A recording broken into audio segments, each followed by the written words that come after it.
திருமணமான ஒரு பெண்ணுக்கு மாப்பிள்ளை வீட்டு சைட்லேருந்து 10 வெள்ளிக்காசை கொடுக்குறாங்க. திருமண நாள் வரைக்கும் இந்த 10 வெள்ளிக்காசை பத்திரமா வச்சுக்க சொல்கிறாங்க. அந்த பெண்மணியும் பத்திரமா வச்சுக்கிறாங்க. பார்த்திங்கன்னா ஒரு நாள் ஒரு வெள்ளிக்காசை, அந்த 10 வெள்ளிக்காசுலேருந்து ஒரு வெள்ளிக்காசை தொலைச்சிடுறாங்க.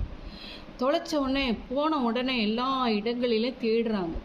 எங்கெல்லாம் போனாங்களோ அங்கே தேடுறாங்க. வீட்டுக்கு வந்து வீட்டில் விளக்கை கொளுத்தி வீட்டை பெருக்கி எல்லா துணிமணிகளையும் தேடி கண்டுபிடிக்கிற வரைக்கும் தேடிக்கிட்டே இருக்கிறாங்க.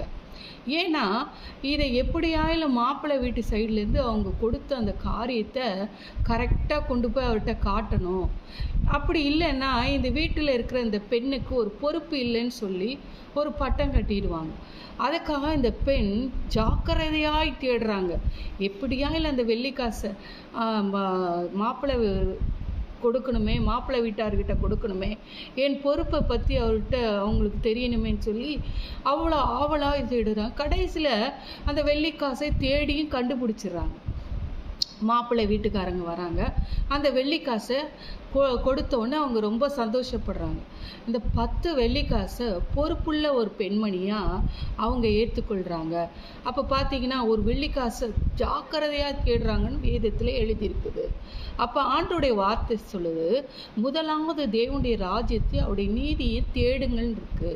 அப்போ நாமளும் ஜாக்கிரதையாய் தேட கற்றுக்கணும்.